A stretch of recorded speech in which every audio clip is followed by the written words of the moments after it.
अरे आग लगे, ये भी कोई जिंदगी है। सुबह से चिल्लम चिल्ली पुकार सुन के मैं तो तंग आ गई हूँ।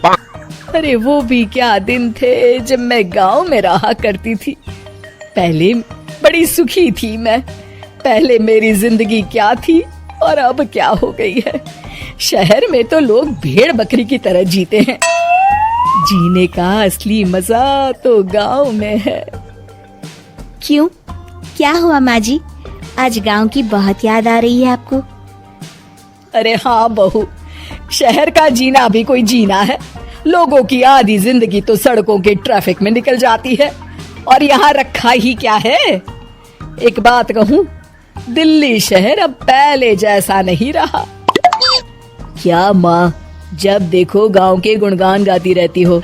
ठीक है, इस बार ना बच्चों के कॉलेज की छुट्टियों में हम सब गांव चलेंगे, ठीक है? हाँ, ये ठीक है। फिर कुछ दिनों के बाद सारा परिवार अपने गांव चला जाता है।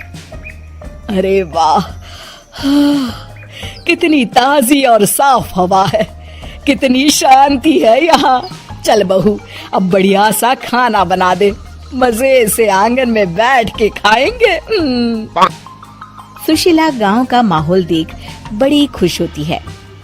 2 दिन के बाद गांव की कुछ औरतें सुशीला के घर आती हैं। बड़े दिनों के बाद गांव आई है सुशीला।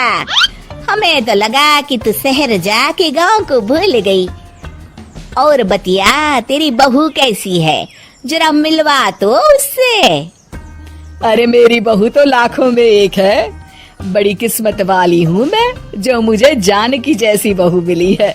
हमेशा मेरी सेवा में लगी रहती है और आज तक कभी पलटकर जवाब नहीं दिया उसने। सुशीला की बातें सुनकर सभी औरतें हंसने लगती है।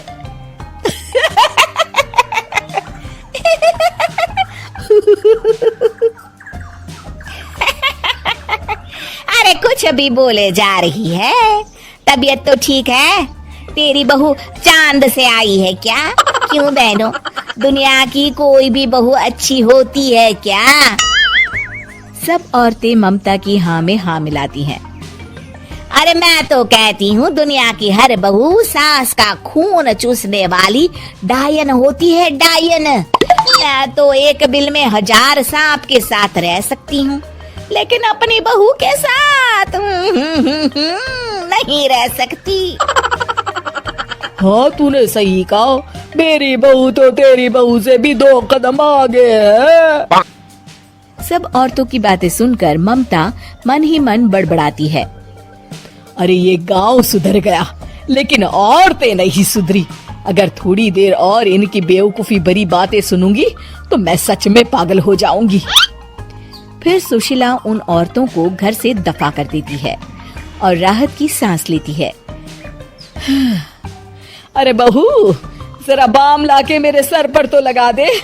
उन औरतों की फालतू बातें सुनकर मेरा सर चकरा गया है।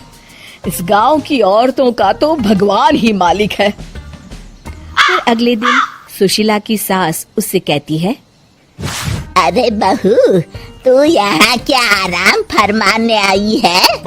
आखिर ये तेरा ससुराल है। चल चल, घर के कामों में हाथ बटा। शहर में कुछ काम धाम तो करती नहीं है।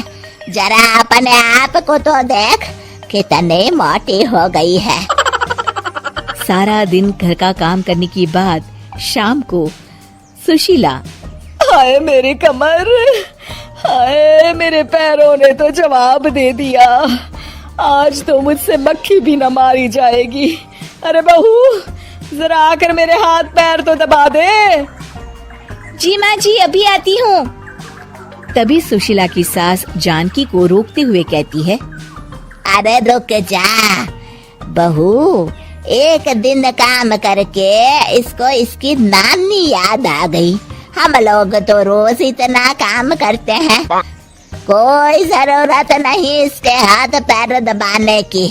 सुबह तक सब ठीक हो जाएगा। सुशीला अपनी सास की बातें सुनकर हैरान रह जाती है।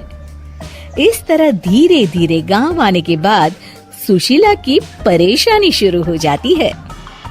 फिर एक दिन अरे आज तो मैं कपिल शर्मा देखूंगी क्योंकि आज संडे है। सुशीला जैसे ही टीवी ऑन करती है तभी बिजली कट जाती है। अरे सत्यानाश, इस बिजली को भी अभी जाना था। इतने दिनों से मैं टीवी सीरियल देख नहीं पाई। हमारा देश इतनी तरक्की कर रहा है, अरे पता नहीं ये गांव कब सुधरेगा।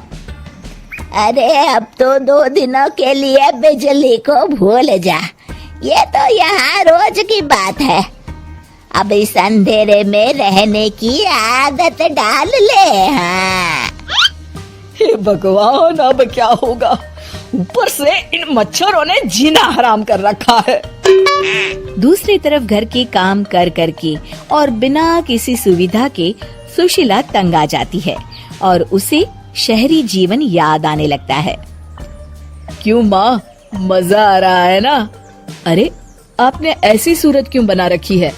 मुस्कुराइए, अब हम गांव में हैं। मोहन के साथ जानकी भी अपनी सास की खिंचाई करती है। हाँ हाँ माँ जी, आप ही तो यहाँ की बड़ी तारीफ कर रही थी। फिर अभी तो कुछ ही दिन बीते हैं, वैसे भी अब तो आप यहीं रहने वाली हैं ना? अरे नहीं नहीं बहू, मैं एक दिन और यहाँ रुकी तो मर जाऊंगी। मुझे शहर ले चलो। क्या दिन थे, कितनी सुखी थी मैं वहाँ। ठीक है माँ, हम कल ही वापस शहर चले जाएंगे। इस तरह सुशीला शहर आ जाती है और फिर कभी दोबारा गांव जाने की जिद नहीं करती।